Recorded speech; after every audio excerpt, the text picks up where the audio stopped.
ಇಡ್ತೀವಿ. ಅದಾದ್ಮೇಲೆ ಏನದೆ ತಿರುಗನೆ ಅಂತ ಬರ್ತದೆ. ಇಲ್ಲಿ ಇಲ್ಲೂ ಕಟ್ಟೋದಲ್ಲ ತಿರುಗೋದು ನೋಡಿ ಇಲ್ಲಿ. ಇದನ್ನ ನಾವು ಹಿಂಗ್ ತಿರುಗಿಸ್ತೇವೆ. ತಿರುಗಿಸ್ತೇವೆ ಈಗ ಹೇಗೆ ತಿರುಗಿಸ್ತೇವೆ ಅದಕ್ಕೆ ಇದು ತಿರುಗನೆ ಅಂತೀವಿ. ಏನಂತೀವಿ ಈಗ ತಿರುಗನೆ. ಅದಾದ್ಮೇಲೆ ಏನ ನೋಡಿ ತಿರುಗನೆ ಅಂದ್ರೆ ಸಾಂದ್ರಕ ಅಂತ ಬರುತ್ತೆ. ಇಲ್ಲೊಂದು ಬಟನ್ ನೋಡಿ ಇಲ್ಲಿ. ಇಲ್ಲೊಂದು ಕ್ಲಿಪ್ ಅದ ಈಗ. ಇಲ್ಲಿ ಇದು ನೋಡಿ ಇಲ್ಲಿ ಬೆಳಕು ಬರ್ತದೆ ಇಲ್ಲ. ಈ ಬೆಳಕನ್ನ ಹೆಚ್ಚು ಕಡಿಮೆ ಮಾಡ್ತಕ್ಕಂಥದ್ದು ಇದು ಬಟನ್.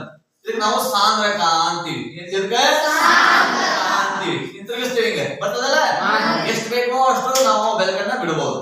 ಈ ಬೆಳಕು ಎಲ್ಲಿ ಬರ್ತಪ್ಪ ಹೊರಗಿಂದ ಬಿದ್ದಂತ ಬೆಳಕು ಇದಕ್ಕೆ ನಾವು ದರ್ಪಣ ಅಂತ ಹೇಳ್ತೀವಿ.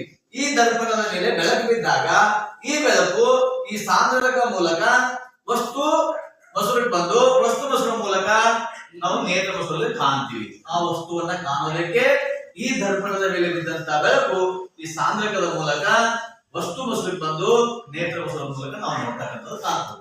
ನೆಕ್ಸ್ಟ್ ಏನಂದ್ರೆ ತಳಭಾಗ ಅಂತ. ಇದು ತಳಭಾಗ. ಯಾಕೆ ಯಾಕೆ ತಳಭಾಗ ಅಂತೀವಿ? ಇಷ್ಟು ಇವತ್ತಿನ ಒಂದು ಸೂಕ್ಷ್ಮ ದರ್ಶಕದ ಬಗ್ಗೆ ನಾವು ತಿಳಿದುಕೊಂಡೇವಿ. ಕ್ಲಿಯರ್? ಓಕೆ.